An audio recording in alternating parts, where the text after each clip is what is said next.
Hi friends, எல்லாருக்கும் வணக்கம். Advance happy Krishna Jayanthi. இந்த வாரம் ஃபுல்லாக Krishna Jayanthi special recipe video போட்டுட்டு இருக்கோம். இன்னைக்கு கிருஷ்ணனுக்கு ரொம்ப பிடிச்ச அவல் பாயாசம் பண்ணியிருக்கோம்.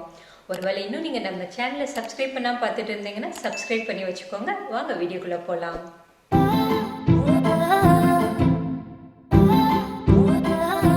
அவல் பாயாசம் பண்ணுறதுக்கு ஃபஸ்ட்டு வெள்ளை பாகு காய்ச்சிடலாம். அடுப்பில் ஒரு கிண்ணம் வச்சுட்டு நான் ஒரு உலக்கு வெல்லம் எடுத்திருக்கேன், அதாவது 200 கிராம் வெல்லம் எடுத்திருக்கேன். வெல்லத்தை கிண்ணத்தில் போட்டுட்டு கொஞ்சமாக தண்ணி ஊற்றி வெள்ளைப்பாகு காய்ச்சிடலாம். வெல்லம் நல்லா கரைஞ்சி வர வரைக்கும் காய்ச்சினா போதும்.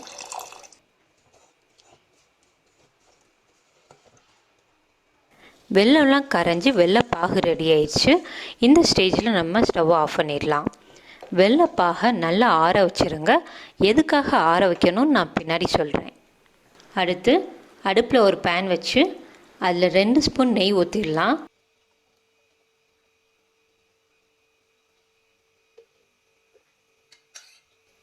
நெய் நல்லா உருகுனதும் 10 முந்திரி பருப்பு எடுத்திருக்கேன், அதை போட்டுடலாம்.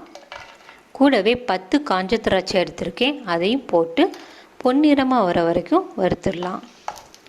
என்கிட்ட கருப்பு கலர் திராட்சை இருந்ததுனால நான் கருப்பு கலர் எடுத்திருக்கேன். உங்ககிட்ட எந்த கலரில் இருக்கோ அதை எடுத்துக்கோங்க. முந்திரி பருப்புலாம் நல்லா பொன்னிறமாக வறுபட்டுருச்சு. இதை நம்ம ஒரு பவுலில் ட்ரான்ஸ்ஃபர் பண்ணிடலாம்.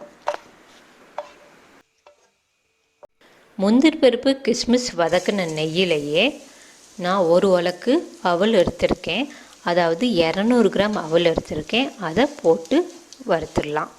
அடுப்பை சிம்மில் வச்சு பொன்னிறமாக வர வரைக்கும் வறுத்துடலாம். அவல் நல்லா பொன்னிறமாக வறுபட்டுருச்சு. இந்த ஸ்டேஜில் நான் எந்த உலக்கில் அவல் அளந்தேனோ அதே உலக்கில் 3 கிளாஸ் பால் அளந்து வச்சுருக்கேன். பாலை ஊற்றி அவளை நல்லா வேக வச்சிடலாம்.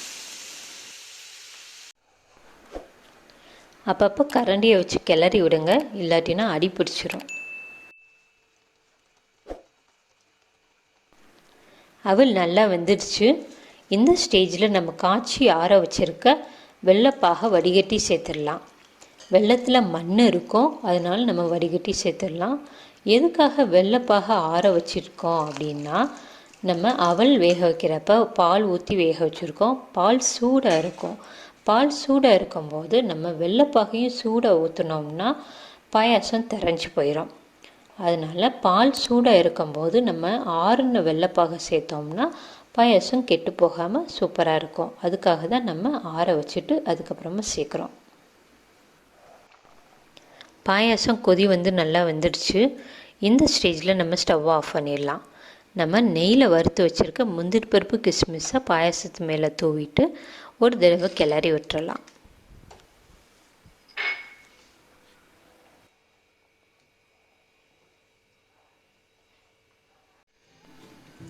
கிருஷ்ணருக்கு பிடிச்ச அவல் பாயசம் ரெடி ஆயிடுச்சு.